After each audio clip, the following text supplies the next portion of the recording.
up, everybody? Welcome to the Cash Corp podcast. I'm your co-host, Bone. And as always, I have my co-host, DFS bro, with me, Slick. And we actually have a special guest today. But what's up, Slick? How are you? I'm doing great, man. It's finally Thursday. We're one day closer to Wild Card Weekend, and so many slates. I'm not even sure where to start to attack my personal lines. But yeah, I'm excited too. Like you said, Cash Core's got their first guest on Yeah, our show. welcome to the show, Mr. Bizzy. We have a former professional football player with ties to the Washington area and a big supporter of Cash Corp, good friend, and he's here to break down the Washington football team game. He sent us a text that he has some feelings about the game, so we wanted to get him on here. How are you, Bizzy? I'm great, man. Super excited to be here. Thanks for having me. I even went and got my hair cut yesterday for this. So, well, you know, look good, feel good. Yeah, look good, feel good, play good. So here we go. exactly. I know it's not video recorded, but that's exactly how it goes. Look good, feel good. Exactly. Absolutely. And Bizzy, as we get through it, we'll talk about your ties to the Washington area. You have some ties to Jay Gruden, which makes this an interesting storyline for me. Just having you on here, and you have some feelings about the football team, so I'm looking forward to hearing them. So look, as we go through the games, jump in whenever you want. You're a football guy. You've coached at just about every level, from Pee Wee all the way up to the pros, right? Everywhere in between. Yep. So, I mean, you know football. You're a football dude, so we're happy to have you. But, Slick, you ready? Let's jump right in. We're going to do this a little bit backwards compared to the one that we did the other day because we want to do the football team game last because I have a feeling we might talk a little more in depth about it. So we're actually going to go to the Sunday game, the first Sunday game, our AFC game that we're going to preview today. Sunday at 1:05, we got Ravens-Titans, and as always, we're going to start with Vegas. What do you got for us, Slick? Vegas? Yeah, monster game. So you get all those games on Saturday, and then you get to wake up Sunday and you start with the Ravens-Titans. I mean, huge game. Rematch from last year, and the spread opened up. I mean, we were just talking about before we came on. Right now, we got the Ravens -3. Over/under is the highest on the board for the weekend at 54.5. But the spread has come down. They opened the Ravens at 4.5, and we talked about just. I mean, you're telling me on a neutral field that this opened as the Ravens is 7.5-point favorites over the Titans, who have been playing really good football. I mean, I know the Ravens have been too. Just a little surprising there, but the high total makes it a very interesting DFS target also. Absolutely. And I sent you a text as soon as I saw that line. I thought it was wrong. I couldn't believe it. But once again, we'll talk about it. The Titans have been kind of a sieve on defense here and there, and the Ravens run the ball really well. But I'm not shocked to see that it's come down. And, yeah, this is going to be a very targeted game in regards to DraftKings and DFS, no doubt. Exactly. We use the Vegas spreads to kind of give us an idea where people are leaning. So obviously people are leaning toward, the Ravens a little bit, and obviously the shootout potential where could be a lot of points scored means a lot of targets in the game. Absolutely. And in regards to looking at injuries, we're not really in this game, not a lot of injuries to be concerned about. Looks like everybody's fresh. In the second game that we'll get to, there are some things we need to keep an eye on. In regards to the weather, there's no weather issues. It's supposed to be about 30 degrees with no wind. In regards to breaking down the game, I kind of got it pretty deep into it. These two teams definitely have a history over the last 12 months, going back to last year's playoffs. You got the Titans coming in at 11-5, first in the AFC South. Ravens 11-5, and have been playing pretty much playoff football for about a month now, having to get in, but they moved all the way up to second in the AFC North. These two teams have met twice, like I said, in the last year, going back to the last playoffs. They met in Week 11. You guys might remember this. Titans in OT, 30-24. Henry walked it off in overtime. That game, he had carried the ball 28 times for 103 yards and a TD. Tannehill threw it for 259, 2 TDs and a pick. Interesting receiving numbers for the Titans that game. Corey Davis had 5 catches for 113. A.J. Brown, 4 catches for 62 and a touchdown. Jonnu Smith actually had 4 catches for 20 yards and a touchdown. On the other side of the ball, Jackson was 17 for 29 for 186, a TD and a pick. He also ran the ball 13 times for 51 yards. J.K. Dobbins, 15 carries for 70 yards and a touchdown. And Mark Andrews, also had 5 catches for 96 yards and a touchdown. So all 3 of their touchdowns coming from those guys. So that was earlier in the year. I don't know how much you could take from it. And if you read about this, Lamar Jackson really wants to shed – he came out and said it. He wants to shed the image of not being able to win the playoffs. Remember, he was the MVP last year. They come into the playoffs. They get whooped by Tennessee and Baltimore, right? 28-12. Henry carried the ball for 30 times for 195. Tannehill only threw the ball 14 times in playoff years. But listen to this. Everybody gives Jackson a hard time. If you go back to the game last year, he had to throw the ball 59 times. He had 365 yards through the air. He also ran it 20 times for 143. He accounted for 508 total yards in the playoffs last year. I mean, that's like Vince Young national championship numbers, right? Yeah, so I wouldn't say he had a bad game. Right. I mean, But they couldn't seem to get it in the end zone, and I think they had a couple, just timely miscues. And just when you have a guy like Derrick Henry who can just eat up yards and eat up carries and eat up clock, it makes it hard to come back. Bizzy, I'd be interested in your view on that, on Lamar Jackson and how he's perceived from the playoff game last year, but having an output of 508. Thoughts? The dude is magic, man. I think the biggest stat that sticks out to me is his red zone efficiency. I mean, he doesn't turn the ball over. The opportunity for him to score through the air or with his feet, Yeah, and speaking of that, clear advantage. I agree with you completely, and I think that's really what happened last year. And as I broke it down even further, I did this for the first two games, kind of the stats that interest me. Take a listen to this. The Titans, obviously on offense, they're one of the most prolific offenses in the game. They're scoring about 31 points per game. They're second in rushing yards per game behind the Ravens. They're third in total yards per game, but they are top 5 on first down, second down, third down, fourth down, in the red zone, and goal to go, which is, how do you stop a team that's that good in every area on offense? It's insane. Well, you talked about it. You have a guy like Derrick Henry, 2,000-yard rusher, but then you have a guy like A.J. Brown on one side. You got Corey Davis on the other side. You have Jonnu Smith, who is a very solid tight end, and you got Tannehill, who's playing the best football of his career too. So you can't really focus in on one part of their offensive game to stop, which makes them very dangerous on every down. Facts. And on the other side, the Ravens average 191 yards per game on the ground. They've gone over 200 yards on the ground 4 out of the last 5 games. Last week, including last week, 404 yards on the ground last week against the Bengals. Over the last 3 weeks, these teams are combining for about 80 carries per game. So you're going to see a ton of rushing attempts. I don't think that's a surprise to anybody. The one stat that I thought was interesting as I dug a little deeper into this game that I want to see how it plays out, we did this with the other games. Lamar Jackson, outside the numbers of passes over 10 yards, he ranks 27th in the league. He's just not good throwing the ball outside the numbers. So that could also be. I mean, he does have a limited receiver core. I mean, his receivers are all kind of built the same way, and you got Mark Andrews, who, tight end kind of underneath. Yeah, regardless of the reason why, it's definitely going to play into the game. But on the other side, you got the 4th worst passing defense in the league. So that matchup and those two stats are kind of correlated that I'll be interested to see. But all of it plays into DFS, which is really what we're into with Cash Core. So why don't you start breaking that down for us, see what you see DFS-wise. Yeah, so very similar to Saturday's opening game. This will be probably one of the highest targeted games, whether it's for the main slate or just the Sunday 3-gamer, because of the total so high and there's just studs everywhere, including Jackson and Tannehill being the top 2 prices on Sunday at 7.8, 6.6.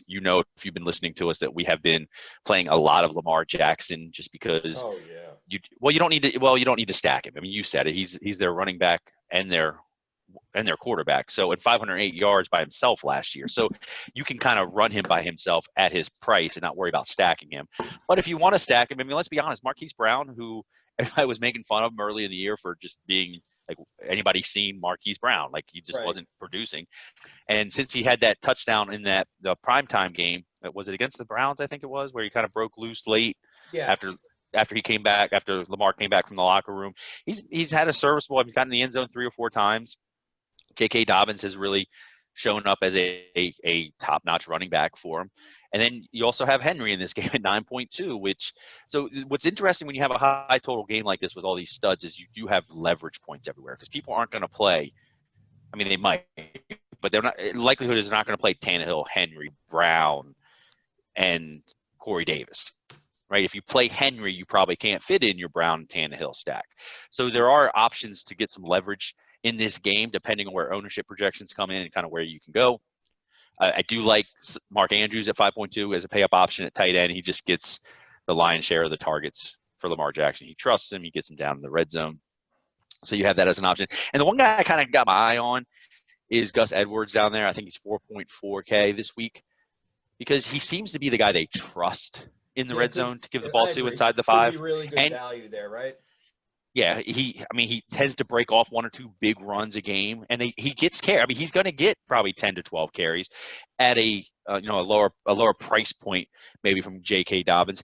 And last thing I'm going to point out, DFS wise, just we always talk about playing the game out in your head.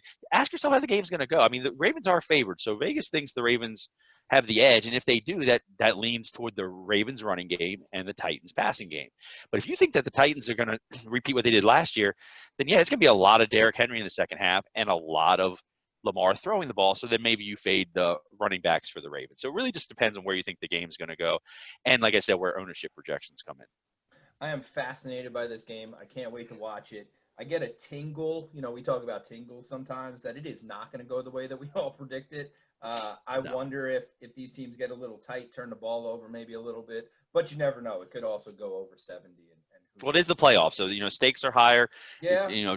Play calling, coaches, everything tightens up just a little bit. Well, you said that before we came on, right? Sometimes people just try to do things that are different instead of doing what they do. Like I said, Lamar Jackson threw the ball 59 times last year in the playoffs. That's insane. Yeah. Well, a great example, behind. a great example of this is Cleveland when they were missing all their wide receivers. Everybody thought they'd come out and run, and I think they came out and threw the ball 55 times. Yeah, so you just like never know. with no wide receiver. So yeah, you just never know in the NFL. But there are some storylines in this game. There's a lot of DK implications in this game. So yeah, excited to start our Sunday with it. I'd also like to point out too, is like I know Vrabel, they've gone the distance, but the coaching experience definitely goes to Harbaugh. 100%. Definitely. Even though Vrabel's been in the mix, but you can't beat that experience with the head coach Harbaugh. And, and like you said, they've been in playoff mode now for 4 or 5 weeks. Right. Yeah. So there's something to be said for that too.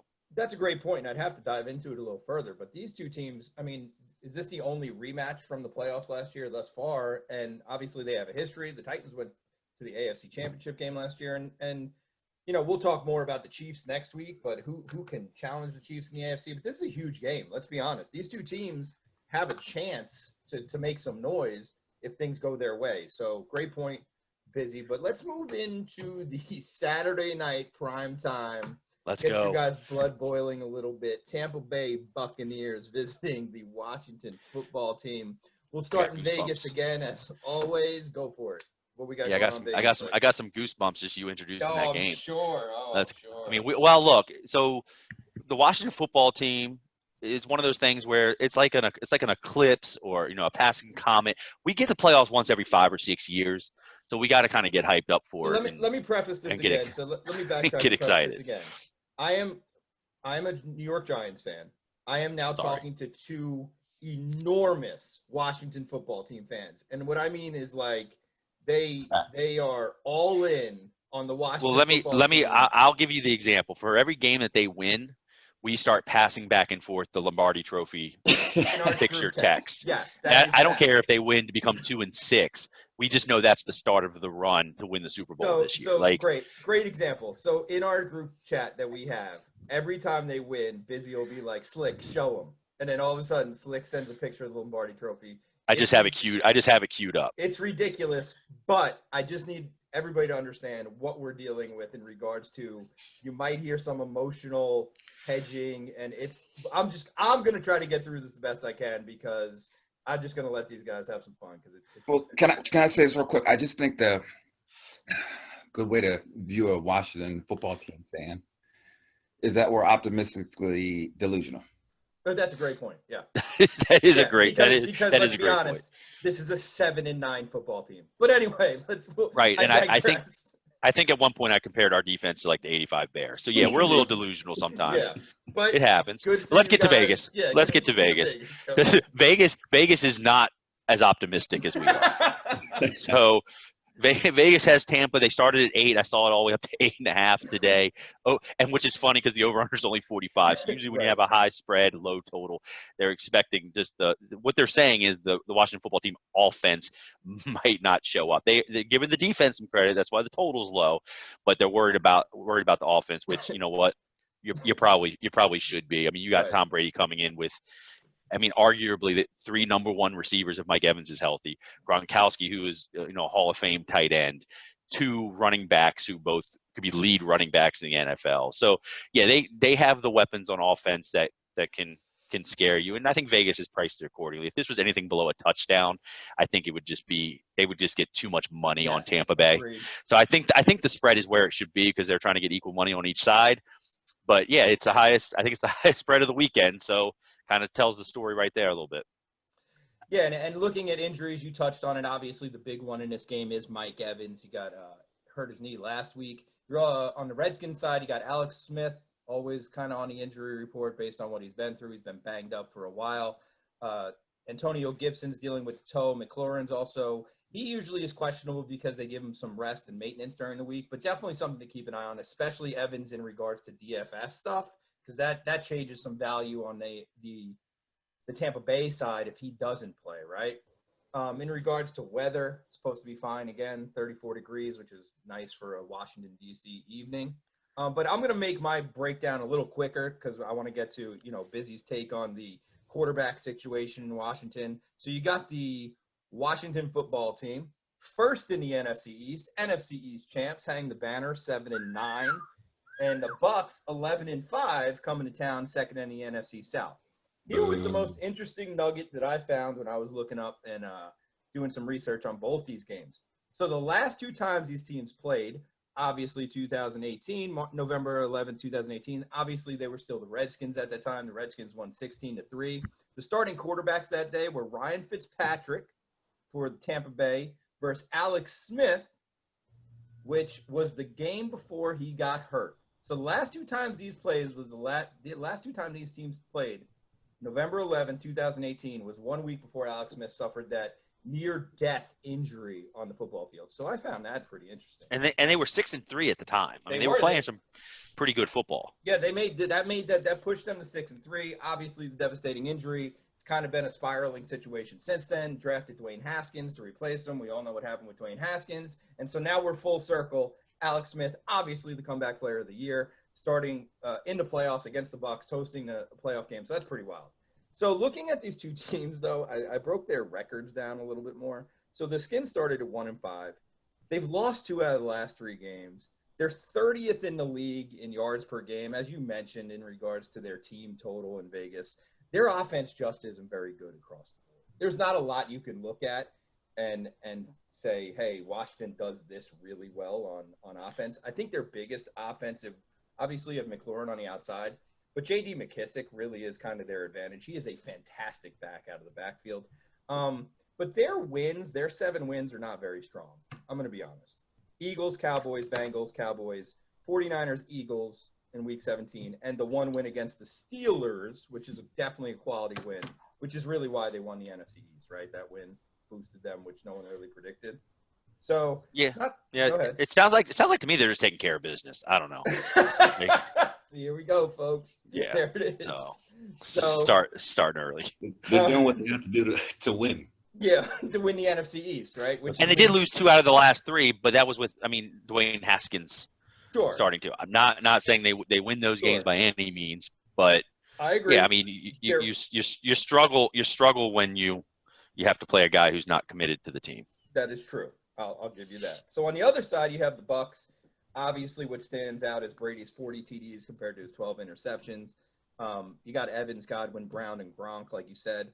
I will say the one thing that sticks out about the Bucs, which could play into this game, is they only average 94.9 yards per game on the ground, which is the 4th worst in the league.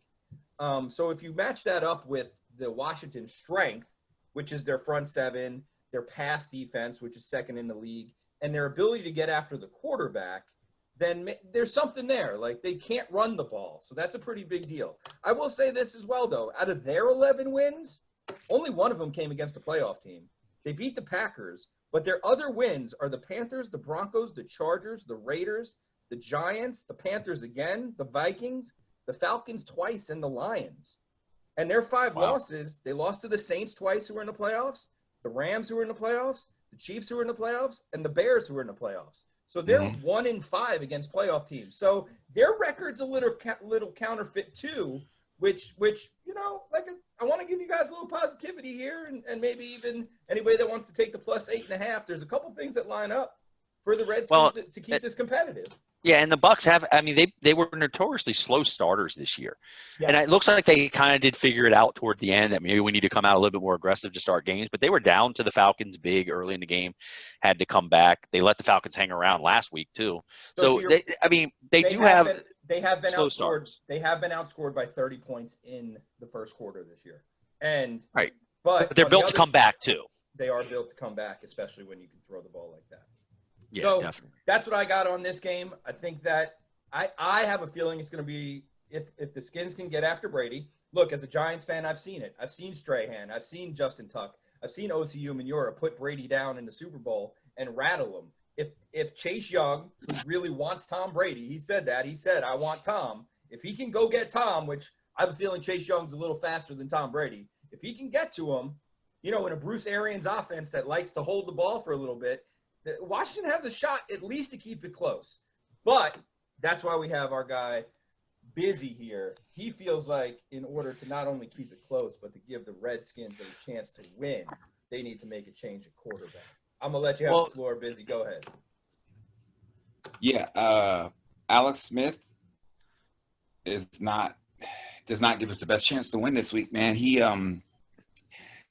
not very good after his injury. I think there's 3 true pocket passers left in the NFL, which would be Tom Brady, Matt Ryan, and Big Ben. And Alex Smith is not one of them. I mean, through his career, I don't think he's ever really been a pure pocket passer because he's been so great with his feet. Like, he was fast, what I'm saying, for a quarterback, especially. I don't know. He was actually one of the first as a number 1 pick that was kind of like the dual threat quarterback, right? Right. I mean, they weren't RPOing, but the zone reads and all that. But his scramble ability is what made him successful. And now he has 0 scramble ability. I mean, just to name a couple stats off though before I get any deeper than that. But he's played in 8 games this year. He has thrown 6 touchdowns, but he's thrown 8 interceptions. That's really bad. Also, in his 8 games, his passer rating is 78. Now, what's their record though in those 8 games? How many wins? Yeah, 5-1. Great. Like that's very good. Okay. I'm not taking away from the record, of course, but in order to, in my opinion, he's not a pocket passer. And you have to think about it as though, well, for me, you said it earlier, I think, Rick, Slick, that, the offensive coordinators, the coaches got to bring their A games too. You know what I mean? Like Scott Turner, he calls an offense. It's called offense, but he seems to call plays defensively. Like he's gotten to this rhythm or this mode where he's had to protect Dwayne Haskins, right? You got to dumb it down. And then now you have Alex Smith in where he's got to dumb it down because his leg. And I just, when Alex Smith drops back, I just have this vision. It almost looks like he's dropping back on crutches. I mean, it's gotten that bad. You could clearly see he's trying to suck it up, which is, the effort is unbelievable. His heart is unbelievable, but a lot of times physically in the NFL, like heart and effort don't get you wins sometimes. So let me jump in and ask you a question, Bizzy, because obviously this is about winning. And Slick talked about it earlier in the week on one of our podcasts that he felt like Alex Smith, as a game manager, actually gives the Skins, the Washington football team, the best chance to win. So are you saying that a change would give them a better chance to win? Or Slick, do you want to jump in and kind of defend your position here? Well, so yeah, and here we go with the delusional Washington football team fan again. I feel like the football team is playing this like they're the 2001 Ravens. Yeah, there you go. I said it, right? Where your defense has been your rock all year. They put your team in good positions. They get stops. They do everything they need to do to win games, and you just hope the offense doesn't hurt you. So they kind of, like you just said, they're not really playing offense. Now, in their defense, we have to have some of the least offensive weapons in the NFL. Terrible. Our 2 and 3 receivers are both named Sims. Like, we have a Cam Sims and a Steven Sims as our 2 and 3. Look at the other side of the ball. Their 2 and 3 are Chris Godwin and Antonio Brown. Mm-hmm. Like, it's wild. So, you're limited by what you can do because of personnel. your second best receiver is probably your running back out of the backfield, which he's not going more than 5 yards down the field anyway. Logan Thomas isn't running 25-yard routes down the field. And then I brought this up the other day as a joke, but one of the biggest weapons you have on your football team is your punter, which Tress Way is probably the best punter in the NFL. Tress Way is another name that makes it into our group text quite a bit, which is because he's a perennial Pro Bowler, and he's who we built we built our team around him about 5 years ago, and this is where we're at. But so I think the football team realizes that they do not have the firepower to win a game 35-31. They just don't. They're going to have to win a game 17-14, which against a Tampa Bay team or any team really in the playoffs look at the teams in the playoffs between the Seahawks, the Packers, the Saints, the Buccaneers. Like you're not going to win game 17-14, but that's their path to success, at least for now. I know the future is going to be bright. Hopefully they know what they need. They know where their holes are. McLaurin is showing that he is a top-notch receiver in this league. If they just give a couple other weapons around, build up the offensive line. Alex Smith is just kind of what I feel is a placeholder right now until they can kind of get those other pieces. So if I'm thinking winning one game at a time, winning on Sunday, who am I going to trust? An Alex Smith who's been there, you're right, is not the Alex Smith of old, is not going to wow us and throw for 400 yards, or a guy who looked pretty good in that little short stint he got in that game, Heineke, but he's a young guy in the playoffs against Tom Brady. I don't know. So I think for this one game in this situation, I just think Alex Smith gives us the best chance to maybe not win the game, but not lose the game either. All right, so let me say this. Alex Smith, this past game the Redskins played in, they attempted to throw the ball, I think, farther than 15 yards one time. Okay, one time, and it was intercepted. My son, I coached for my son's little league team, 10-year-olds, and we ran this wing tee. It was my offense. I like to pass the ball. But anyways, so background there. You just to give some football background. You are a air it out type of guy, air it out type of coach. You played arena football. You played for Jay Gruden, who I think throws the ball 85 times a game or 85% of the time, right? Yeah. So just to give some background on Bizzy, he is a air it out type of guy. He does not like teams that play it tight. No, and I would love for the football team to do that. I just don't think they have the guys to do it. Oh, personally. No. But go ahead. Well, I would say, Kevin O'Connell, when Jay was the head coach, Kevin O'Connell, they never threw the ball down the field, right? They didn't. You have to be able to stretch the field, right? And what in my son's little league, it's like, all right, we're running the ball, but then when we get to the championship, this team, Arbutus, they know that we don't pass the ball. So what do? They put everybody at the line. That's a little league coach adjusting to our offense. This is right. Todd Bowles. Right. That's a good point. Todd Bowles is gonna be ready. He's gonna be ready. You can't. McKissick is not gonna win the game for us. All right. The slants, the hitches. Last week they double teamed Logan. They took Logan Thomas away, and you saw the result. I will say this: when Heineke got in the game, okay, he looked very confident. And confidence in professional sports, or really anything you're trying to do in life, is key. He threw a very nice ball. He threw a nice deep ball. And in order to get the ball down the field, in my opinion, coming up this Saturday night? Yes, Saturday night. No, Saturday night. You're right. Saturday night, he's going to have to buy time. And he can buy time. And he can run. This is true. This is true. It's like, okay, you have the ghost of Alex Smith playing quarterback, Alex Smith. But then you got a young kid who almost looks like the old Alex Smith. No, I absolutely agree. But the deep ball he did throw, I mean, do you remember who it was to? was told J.D. McKissick down the field, 35 yards, falling on his back, like, oh my, please don't drop it type of situation. Yeah, no, I don't disagree with you. The last point I'll make, though, is what do you think the team wants, right? The players. I'm curious because, again, bro, you played football. If you're a football team going into this game and you're the defense who's hyped up and you know that you got to win the game, who would you want to be the quarterback in this type of game? I'm so glad. I'm so glad. Oh, go ahead. Let me just follow up on that too. Not just the offense. Does the defense prefer I'm Chase Young, right? I'm that front seven. Do I want an Alex Smith who's going to manage the game and put my defense in a good spot? Or do I want an offense that might take some risks and put us in some bad spots? So go ahead, Bizzy. That's a great question. Well, that's assuming that Alex Smith's going to put you in good spots because he has been. The defense has been good because of Alex Smith not turning it over and managing the game and handing it over to your second best player, Tress Way, as you guys would say, and putting the defense in good spots. And even though he has thrown some interceptions, none of them have been overly costly, where they've led directly to points. Well, I agree, but let me, before I forget, Rick, you said, I was thinking what you said last night, and you reminded me that what does their team want? In my honest opinion, and in my heart, I truly believe they all know that Alex Smith is washed, and that like we weren't even supposed to be here. That Heineke gives us the best chance. Yes, well, you're right. We are playing with house money. We're playing with house money, and the third down, the Washington Redskins' third down conversion rate.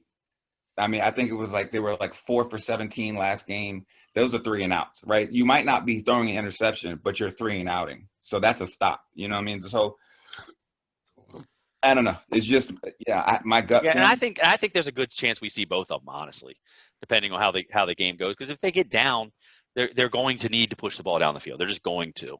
And you're right. I think we could see the young kid at some point. I mean, I'm excited to watch the game. Like you said, we're playing with house money. We're playing Tom Brady, 6 Super Bowl. I mean, it is what it is, right? As a football fan, I'm excited and I'm glad it's Saturday night. So glad it's Saturday night, not Sunday night. Yeah. That I can sit down on Saturday night and just watch a football game and play some DK too along the way. Oh, there's no doubt about that. So I'm not used to the Sunday night games. Sitting there all day to play the Eagles, it was killing me. It was tough. It was tough. So we got to do it again Saturday. Yes, but at least Saturday. Well, yes, at least you have back-to-back games leading up to it, right? Like you got some playoff games leading up to it. So true. I'm going to wrap this up for my third person non-Washington football team. First of all, good luck to you guys. I can't wait to see the Lombardi Trophy if the Skins score in the first. Yeah, I have it queued up right now. Yeah, whatever it is. But when I actually start to think about this and listen to you guys, the game I can compare this to the most for the Skins is actually the Steelers game.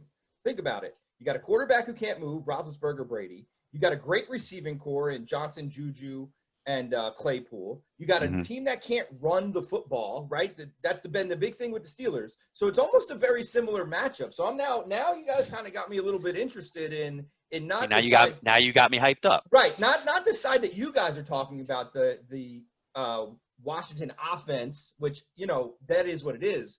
But now I'm like, okay, maybe they have something. You got a standing duck back there in Brady who's great. Don't get me wrong. And those guys are great. But let's say Evans doesn't play. And I think back to that Steelers game. They were extremely disruptive during that game. So, you know what? I'm looking forward to it. We'll see how it plays out. Bizzy, really, really appreciate you coming on. Hey, bro, definitely. I know you're trying to wrap it up. I got one last thing to say about Mike Evans. If he doesn't play, obviously it's huge. When I watched his injury, I played football for a really long time. He was confused about what was wrong with his knee, okay? And I've seen guys in the past be confused about injury. Not saying he's not going to play or going to play, but it's normally not a good thing. Now, obviously, they said it was hyperextended, but he's definitely not practicing all week. He hasn't. Yeah, it didn't look good. So I agree with you, and based on, I think maybe in the past, if I recall, I'm kind of having like a thought going back. I believe they've used him in the past when he was hurt as just a red zone threat or a decoy. So even if he can't be a full go, I wouldn't expect him to necessarily be inactive. But I agree with you. I watched the play. I was watching it. He did look confused, kind of like his body just rejected him. He wasn't really sure what was going on. But I think that if he can go at all, he gives you a red zone threat that they may use on offense. So we'll see. But that's a great point. As I was saying, thanks for coming on, man. Great to talk to you. Great to get your perspective as someone who's been in it and obviously a big-time Washington football fan. Thank you. Slick, always good talking to you. We're going to get back after it, previewing the other 2 games that we haven't at some point. And thank you to everybody out there who's listened. We appreciate you. Follow us at CashCore DFS on Twitter. And hope everybody has a great day. Thanks, fellas. Thank you, No guys. problem, man. You're doing such a great job. This is really quality stuff you're putting out, man. Thanks for having me. Thanks, boss. Appreciate We appreciate it. And we will definitely have you back. Hey, you know, if the football team pulls the upset, we're gonna have you back next week because I'm ready. I'm ready. We'll break down. Maybe we can break down some film. We'll get some film up. We'll break down some film. That'd be All awesome. right, gentlemen. All right, guys, have a great good day, man. Take All it right. easy. Bye-bye. See you. Bye.